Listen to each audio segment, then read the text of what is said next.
Tempat pengolahan minyak tradisional di Tuban terbakar hebat.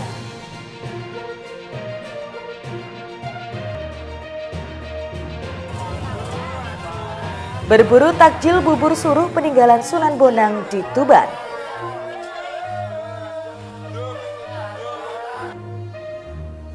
Assalamualaikum warahmatullahi wabarakatuh. Pemirsa JTV Bojonegoro, apa kabar? Kembali pakai informasi aktual Sketsa Bengawan hadir dengan serangkaian informasi dari Kabupaten Bojonegoro dan sekitarnya.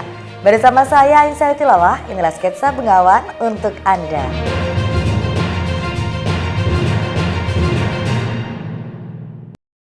Pemirsa, kami awal informasi yang pertama. Tempat pengolahan minyak tradisional di Kabupaten Tuban terbakar hebat Sabtu sore. Api diduga berasal dari korsleting listrik yang membakar kayu dan kemudian menyambar tempat penampungan minyak. Akibat kebakaran ini, satu unit rumah pengolahan minyak serta belasan ribu liter minyak mentah ludes terbakar. Tempat pengolahan minyak tradisional di Dusun Biang Bali, Desa Kaligede, Kecamatan Senori, Kabupaten Tuban terbakar hebat pada Sabtu sore. Kobaran api disertai kepulan asap hitam pekat membubung tinggi hingga mencapai puluhan meter. Banyaknya material mudah terbakar dan hembusan angin kencang menyebabkan api terus berkobar. Tak ada yang bisa dilakukan oleh warga, mereka hanya bisa menonton kobaran api sambil menunggu petugas Damkar Tuban tiba di lokasi. Warga takut lantaran beberapa kali terjadi ledakan keras yang diduga berasal dari tangki penyimpanan minyak yang terbakar. 4 unit mobil pemadam kebakaran yang diterjunkan ke lokasi kejadian. Petugas baru berhasil memadamkan api sekitar 45 menit kemudian. Namun satu rumah pengolahan dan 20 tangki minyak serta 10 drum minyak mentah habis terbakar. Pengolahan solar milik Pak Irfan. Ya, kemudian kami meluncur sampai di lokasi 15.45. Kalau melihat kejadian kebakaran, asapnya kan tebel, kemudian hitam, seakan-akan kejadiannya luar biasa, Pak. Tapi alhamdulillah kami bisa memadamkan dalam waktu kurang dari 1 jam. Jadi api padam 16.30 dan alhamdulillah tidak ada korban, dan kami mengerahkan 4 armada terdiri dari 1 truk dari pos Singgahan, 1 truk dari pos Jatirogo, dan 1 truk dari Damkar Bojonegoro, dan 1 truk dari Damkar Pertamina. Tidak ada korban jiwa dalam kebakaran ini, namun kerugian ditaksir mencapai belasan hingga puluhan juta rupiah. Sementara itu, dari hasil penyidikan yang dilakukan Satreskrim Polres Tuban, kebakaran terjadi akibat konsleting listrik yang membakar kayu dan kemudian menyambar tempat penampungan minyak. Kebakaran pangkalan pengolahan minyak mentah milik saudara Ahmad Irfan. Untuk kronologisnya gimana? Untuk kronologis awal, saat seorang pekerja di pangkalan pengolahan minyak milik saudara Ahmad Irfan tersebut, menurut keterangan salah satu saksi pengawal pangkalan, pegawai pangkalan yang bernama saudara Dian, melihat api sudah menyala. Ya, dari saudara saksi, saudara Dian itu sudah berusaha mematikan karena api semakin membesar, jadi dia kewalahan untuk mematikan api itu. Itu penyebabnya apa? Untuk penyebab, menurut keterangan awal saya sementara adalah dari konsleting listrik. Awalnya dia menyambungkan listrik, ya kabel, kemudian dengan di situ ada kipas angin, ya, di atas deng kayu itu. Jadi dari situ awal mula terjadi konsleting listrik. Dan itu tuh kok muncul ledakan itu karena apa itu? Ledakan itu bukan terkait awal ledakan, cuman dengan di situ ada minyak, kemudian ada juga yang ditaruh di bowl, ya, sehingga memuai panas dia muncul ledakan. Guna penyidikan lebih lanjut, kini sejumlah saksi dan pemilik usaha pengolahan minyak tengah dimintai keterangan di Mapolres Tuban. Ziki Muhammad, Husni Mubarok, JTV, Tuban.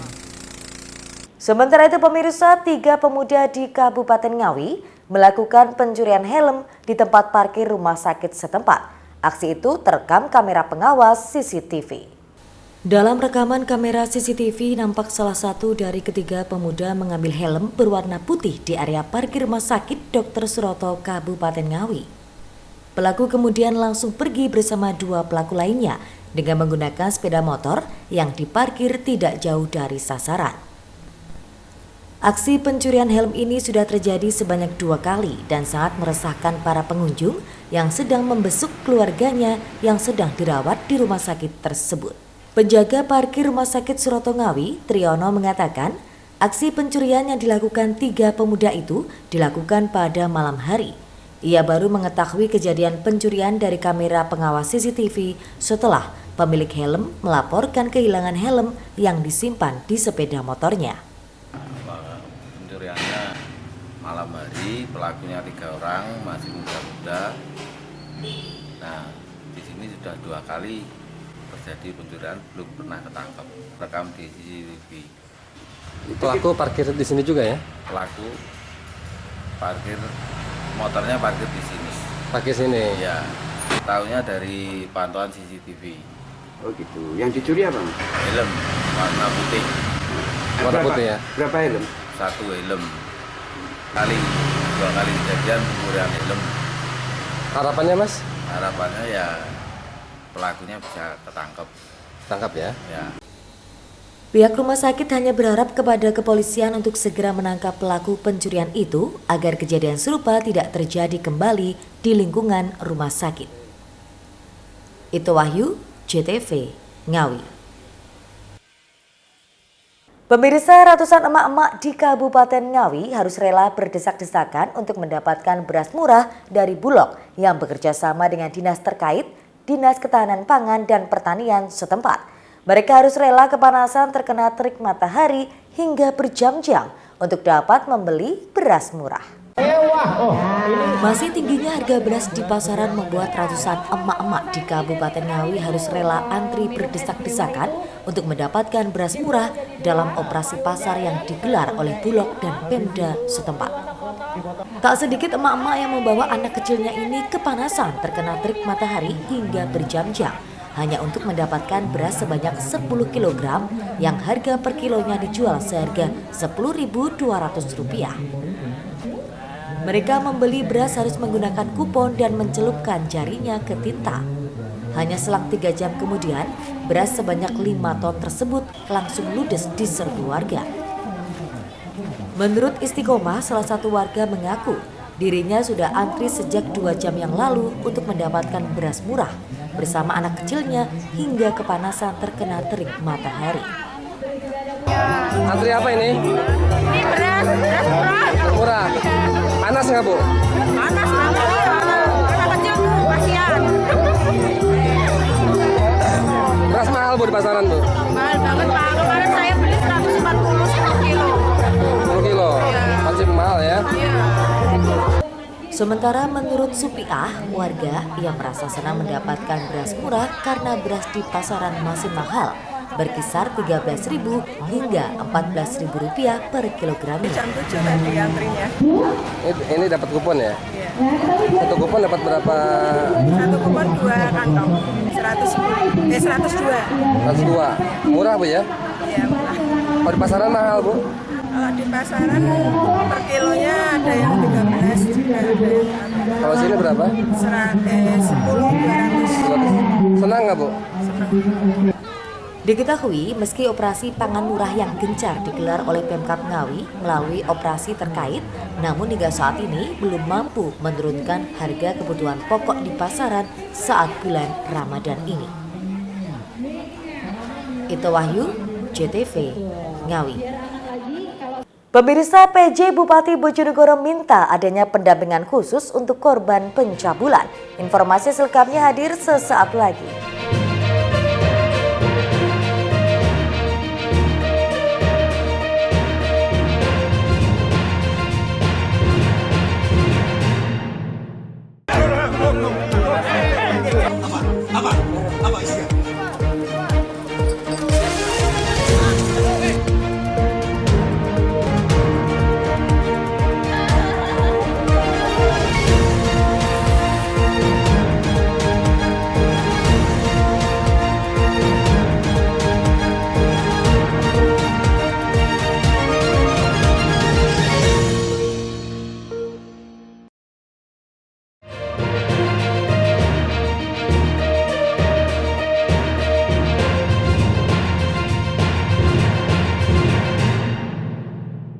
Terima kasih pemirsa, Anda masih bersama kami. Prihatin akan adanya kasus pencabulan yang dilakukan oleh salah satu oknum guru terhadap murid, penjabat Bupati Bojonegoro Adrianto meminta agar Dinas Pendidikan lebih meningkatkan pengawasan. Tak hanya itu, PJ Bupati juga meminta agar korban mendapatkan pendampingan khusus untuk mengatasi trauma yang dialami. Beberapa waktu lalu, lembaga pendidikan di salah satu madrasah ibtidaiyah di Bojonegoro dibuat heboh dengan adanya kasus pencabulan yang dilakukan seorang oknum guru terhadap muridnya. Kejadian tersebut pun mendapat perhatian khusus dan membuat prihatin penjabat Bupati Bojonegoro Adrianto. Pada kesempatan menghadiri acara talk show kolaborasi Pemkab Bojonegoro dengan media dalam membangun city branding Kabupaten Bojonegoro di Hotel Aston Minggu malam. Penjabat Bupati Bojonegoro Adrianto merasa sangat prihatin dengan adanya kejadian tersebut dan akan menjadi perhatian khusus bagi pemerintah kabupaten. PJ Bupati Bojonegoro Adrianto sudah menugaskan kepada Dinas Kesehatan agar berkoordinasi dengan Polres Bojonegoro untuk memberikan pendampingan khusus kepada korban, terutama dalam memulihkan psikis korban setelah mengalami trauma berat yang dialami oleh anak didik. Tak hanya itu, dirinya juga meminta Kepala Dinas Pendidikan untuk menghimbau seluruh lembaga pendidikan di bawah naungannya untuk meningkatkan pengawasan, agar kejadian tersebut tidak terjadi di beberapa lembaga pendidikan lainnya yang ada di Kabupaten Bojonegoro. PJ Bupati meminta adanya dukungan dan semangat orang tua agar anak didik bisa bangkit dan bisa meraih masa depan. Jadi kita memang prihatin dengan kejadian yang sudah terjadi. Tapi tentu ini akan terus jadi perhatian Pemkab, dan saya sudah tugaskan untuk pertama Kepala Dinas Kesehatan koordinasi dengan Polres untuk memberikan pendampingan kepada korban. Jadi untuk mengatasi trauma yang dialami oleh anak-anak ini. Terus selanjutnya saya sudah minta ke Kepala Dinas Pendidikan untuk menghimbau seluruh lembaga pendidikan yang punya asrama untuk meningkatkan pengawasan, khususnya anak-anak yang ada di asrama. Jadi saya kira ini menjadi perhatian kita semua dan mudah-mudahan tidak terulang lagi. Tapi tentunya harapan saya juga nanti kepada masyarakat, untuk anak-anak yang terdampak tentunya juga perlu diberikan dukungan. Jadi berikan semangat untuk anak-anak itu bahwa mereka masih punya masa depan, dan tentunya juga mereka harus bangkit dan terus kembali belajar ke sekolah. Saat ini pelaku yang melakukan pelecehan statusnya sudah diberhentikan sebagai guru mengajar oleh pihak yayasan dan kini tengah menjalani proses hukum di Polres Bojonegoro. Edo Judialdian, JTV, Bojonegoro. Sementara itu, Kementerian Agama Kabupaten Bojonegoro membentuk Satgas Khusus penanganan kasus pelecehan murid yang dilakukan oleh salah satu oknum guru di salah satu madrasah ibtidaiyah di Bojonegoro. Satgas Khusus tersebut nantinya akan menjalankan tugasnya mulai dari pengawasan terhadap asrama, pengawasan terhadap pengelolaan manajemen asrama, serta pendampingan kepada korban. Menyikapi adanya kejadian-kejadian pencabulan di salah satu sekolah madrasah ibtidaiyah di Kabupaten Bojonegoro, kantor Kementerian Agama setempat mengambil langkah serius dalam menangani kejadian tersebut. Senin siang, kantor Kementerian Agama Kabupaten Bojonegoro membentuk Satgas Khusus dalam penanganan kasus pencabulan di salah satu sekolah madrasah ibtidaiyah. Satgas tersebut diketuai oleh Kasih Pendidikan Madrasah Solihul Hadi, Wakil Ketua Kasih Pontren Sunan, Pembina Kepala Kementerian Agama Abdul Wahid, penanggung jawab PLT Kasubag Zainal Arifin, serta melibatkan pihak yayasan dan madrasah yang bersangkutan. Satgas khusus tersebut dibentuk untuk menangani beberapa hal, diantaranya penanganan manajemen dan pengawasan agar asrama bisa dikelola dengan baik. Melakukan standarisasi asrama melibatkan Kemenak dan pihak yayasan berupa menjamin keamanan bagi para peserta didik, memastikan adanya tanggung jawab pihak asrama, serta membentuk struktur pengurus. Tak hanya itu, Satgas khusus tersebut akan memantau terkait regulasi perizinan asrama, administrasi guru, memberikan sanksi tegas kepada yang bersangkutan yang akan diberikan oleh pihak madrasah berupa pencopotan status guru. Selain itu akan dilakukan pendampingan secara masif kepada peserta didik yang menjadi korban. Kepala Kantor Kementerian Agama Kabupaten Bojonegoro, Haji Abdul Wahid mengatakan, Satgas khusus dalam 2 hari ke depan akan membuat penyelesaian, mulai dari anak-anak yang menjadi korban didampingi secara penuh berupa pendampingan psikiater. Kemudian Satgas melakukan pengecekan di asrama, di mana dari pihak yayasan sendiri kini lebih memperketat pengawasan dengan memasang beberapa kamera CCTV di setiap sudut dan memberikan pendampingan kepada para guru. Senin ini, murid yang menjadi korban sudah masuk sekolah dan pembelajaran kembali normal. Nantinya para murid akan kembali ke asrama dan sepenuhnya akan mendapatkan pendampingan ketat dari pengurus yayasan. Abdul Wahid menambahkan, Satgas khusus ini bisa berjalan baik dan bisa segera menyelesaikan tugasnya. Kementerian Agama Bojonegoro juga rutin menggelar sosialisasi dan terjun di lapangan untuk melakukan pengawasan dan monitoring di pondok pesantren maupun asrama, guna mencegah terjadinya kemungkinan pelaku bullying, kekerasan fisik atau kekerasan apapun.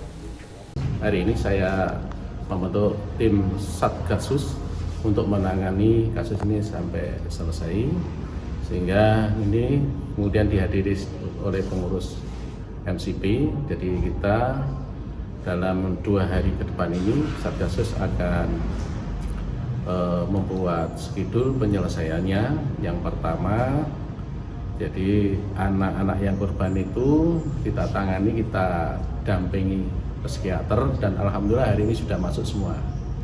Kemudian Satgas nanti akan cek lokasi asramanya dan alhamdulillah ini langsung ketua yayasannya sudah memasang 25 CCTV dan ini sudah terpasang 15. Maka kita segera nanti sosialisasi dan terjun visitasi ke pondok-pondok pesantren, madrasah yang memang ada asrama, yang ada pondok pesantrennya.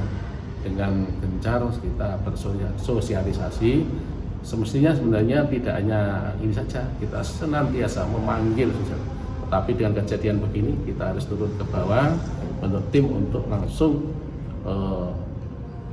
monitoring kegiatan-kegiatan yang berasrama. Kemenak Bojonegoro sendiri sudah membentuk Satgas Madrasah Ramah Anak. Namun dalam hal kasus pencabulan ini, pihaknya langsung bergerak dan membentuk tim Satgas khusus. Sementara itu pelaku yang melakukan pelecehan saat ini statusnya sudah diberhentikan sebagai guru mengajar oleh pihak yayasan dan kini tengah menjalani proses hukum di Polres Bojonegoro. Edo Judi Aldian, JTV, Bojonegoro. Berburu takjil bubur suruh peninggalan Sunan Bonang di Tuban. Informasinya hadir usai jeda, kami segera kembali.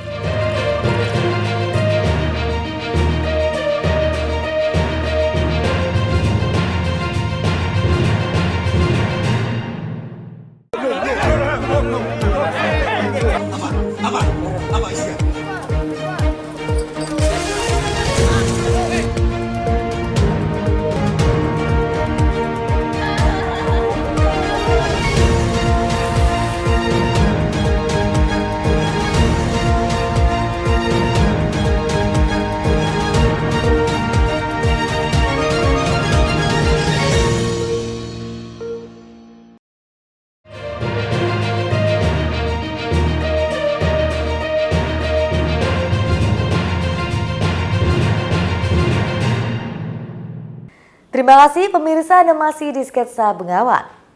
Pengurus Kompleks Makam Sunan Bonang di Kabupaten Tuban memiliki tradisi unik selama bulan suci Ramadan. Mereka bergotong royong memasak bubur suruh untuk dibagikan kepada warga sekitar dan peziarah yang datang. Tradisi bersedekah takjil gratis itu merupakan warisan tradisi turun-temurun. Beginilah suasana kompleks pemakaman Sunan Bonang di Kelurahan Kutorejo, Kabupaten Tuban selama bulan suci Ramadan. Sesudah sholat duhur, makam yang menjadi cagar budaya nasional ini mulai terlihat sibuk. Sejumlah pengurus bergotong royong memasak bubur suruh untuk takjil berbuka puasa. Bubur yang lebih dikenal dengan sebutan bubur bonang ini dimasak menggunakan 2 wajan besar. Sementara bahan utamanya adalah beras, santan kelapa, tulang sapi, serta racikan bumbu khas Jawa. Kaldu yang dihasilkan dari tulang sapi memberi rasa khas pada adonan bubur. Seluruh proses memasak dilakukan secara tradisional. mulai dari memarut kelapa untuk menghasilkan santan hingga memanfaatkan kayu untuk sumber api. Namun demikian, proses memasak bubur harus diaduk secara terus-menerus dan membutuhkan waktu cukup lama, sekitar 2 jam, hingga siap disajikan. Untuk bumbunya bawang merah sama bawang putih sama bumbu gulai sama garam cukupnya. Terus untuk balungannya Pak? Balungannya sekitar 5 kilo lebih. Itu balungan apa itu Pak? Balungan sapi. Sapi ya. Untuk berasnya? Berasnya 12 kilo. Proses memasaknya berapa lama ini Pak? Beras itu mulai jam berapa sampai jam berapa? Jam 1 siang. Sampai jam 3. Makanan sederhana ini sangat ditunggu-tunggu warga sekitar. Saat pembagian dimulai, baik anak-anak hingga orang dewasa berkumpul dan rela berdesak-desakan demi mendapatkan semangkuk bubur untuk takjil buka puasa. Bagi penikmatnya, bubur suruh Sunan Bonang memiliki rasa khas gurih. Aroma rempah-rempah dan daging sapinya sangat terasa. Antri apa tuh? Bubur Bonang ya? Iya. Ini dari jam berapa tadi ngantri? Jam 2. Jam 2. Rasanya gimana sih? Gurih. Gurih. Sapi-sapinya. Oh. Ini setiap hari ikut ngantri? Iya. Rencana untuk buka puasa nanti? Iya, buka puasa. Bagi-bagi takjil bubur ini merupakan tradisi untuk menyediakan takjil bagi musafir dan warga selama bulan Ramadan. Tradisi ini merupakan warisan turun-temurun yang sudah dijalani masyarakat setempat sejak tahun 1970. Selain diperuntukkan bagi warga sekitar, bubur ini juga dibagikan kepada para musafir dan peziarah makam Sunan Bonang yang kebetulan singgah. Bu, ini antri apa Bu? Antri bubur. Bubur apa ini? Bubur Sunan Bonang. Sunan Bonang. Rasanya gimana Bu? Rasanya enak. Dagingnya daging sapi. Oh, ini dari jam berapa ngantri tadi? Habis asar. Asar ya. Ya. Ini rencana untuk buka puasa nanti sama keluarga. Iya. Kesini sama siapa Bu? Sama keluarga. Tiap hari ya? Tiap hari. Ziki Muhammad, Husni Mubarok, JTV, Tuban. Sementara itu pemirsa, menjelang Hari Raya Idul Fitri, pesanan kue kering mawar di Kota Blitar mulai meningkat. Bahkan sejak sebelum bulan puasa hingga saat ini, produksi kue legendaris khas Lebaran tersebut sudah mencapai hampir 8 kuintal. Selain dalam kota, pemesanan juga datang dari kota lain seperti Kediri, Tulung Agung, dan Malang. Kue kering mawar menjadi salah satu jajan jadul yang banyak dicari masyarakat menjelang Hari Raya Idul Fitri atau Lebaran. Kebanyakan orang menjadikan kue legendaris tersebut sebagai suguhan yang wajib untuk tamu yang bersilaturahmi. Kondisi ini pula yang membuat salah satu produsen kue kering mawar di Kelurahan Pakunden, Kecamatan Sukoharjo, Kota Blitar kebanjiran orderan. Para karyawan yang mayoritas perempuan tersebut terlihat sibuk memproduksi kue mawar dengan berbagai jenis warna, di antaranya warna coklat, kuning, dan kombinasi antara coklat dan kuning. Susi Lorini, produsen kue mawar legendaris, mengatakan sebelum memasuki bulan puasa hingga saat ini, ia sudah memproduksi hampir 8 kuintal kue kering mawar permintaan pelanggan. Selain dari Blitar sendiri, pemesanan juga datang dari kota lain seperti Kediri, Tulung Agung, hingga Malang. Alhamdulillah, nampaknya itu melebihi yang kemarin. Tapi ya biasa, soal naik turun harga, prediksi itu tetap jadi pertimbangan untuk kita produksi seberapa. Tetap yang paling banyak peminatnya yang mawar jadul, cuma ya untuk ukuran kita sesuaikan dengan era. Oh banyak Mbak, ada lidah kucing, ada nastar, bola salju, ada bola coklat, macam-macam, mengikuti yang lagi viral apa kita ikut. Tapi untuk pakemnya saya di Akik itu selalu yang mawar jadul itu. Selain kue kering mawar legendaris, Susi Lorini juga memproduksi kue kering lainnya seperti kue nastar, kastengel, pastel, dan masih banyak kue lainnya. Muhammad Asrofi, JTV, Blitar. Pemirsa, sebuah masjid di Kabupaten Tuban mulai menggunakan listrik tenaga surya untuk mengcover kebutuhan operasional listrik di masjid setempat. Ini setelah sebuah lembaga non-profit memberikan hibah instalasi listrik tenaga surya. Langkah ini sebagai bentuk dukungan bagi pemerintah dalam menggalakkan energi terbarukan yang bisa dimanfaatkan oleh masyarakat. Untuk mengurangi penggunaan energi fosil di masa depan, sebuah lembaga non-profit mendukung program energi terbarukan di Masjid Supangat, Desa Panyuran, Kecamatan Palang, Kabupaten Tuban, Sabtu sore. Upaya tersebut dengan memberikan hibah instalasi listrik tenaga surya kepada masjid tersebut. Selain lebih irit biaya, listrik tenaga surya ini akan mampu mengcover 90% kebutuhan listrik di masjid setempat. Program Manajer Askara Nusantara Muhammad Nur Afif menjelaskan, program hibah instalasi listrik tenaga surya ini sebagai bentuk dukungan bagi pemerintah dalam menggalakkan energi terbarukan.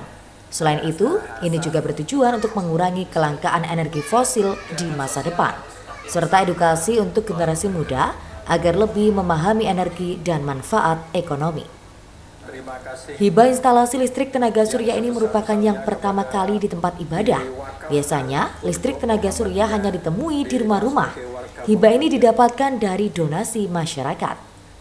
Mas, bisa dijelaskan terkait bantuan energi terbarukan di tempat ibadah? Ya, kami dari Kita Bisa melalui program Askara Nusantara hari ini menghadirkan program hibah instalasi pembangkit listrik tenaga surya untuk masjid bersama Muhammadiyah di Tuban, ya, salah satu masjid Muhammadiyah di Tuban, Masjid Supangat, yang akan mengkomplementasi sumber listrik di masjid ini. Jadi hybrid gitu ya, yang insya Allah ini mendukung upaya pemerintah untuk meningkatkan dan menggalakkan EBT, energi baru terbarukan, yang bisa dimanfaatkan oleh masyarakat gitu ya. Ini semangat yang kami hadirkan berangkat dari dukungan ribuan orang baik donatur di aplikasi Kita Bisa yang alhamdulillah berjalan di bulan Ramadan kali ini di Masjid Supangat, dan kita mulai instalasi 4 hari dan insya Allah di besok hari Selasa ini ya, kurang lebih tanggal 26 gitu ya, kurang lebih itu udah bisa digunakan dan difungsikan di masjid. Sementara itu, Ketua Dewan Kemakmuran Masjid Supangat Tuban, Edi Utomo mengatakan,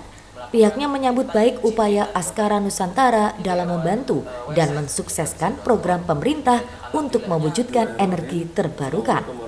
Ia berharap upaya ini bisa memberikan banyak manfaat bagi masjid setempat dan bisa menular ke tempat-tempat ibadah lain di Indonesia dalam rangka mendukung program energi terbarukan.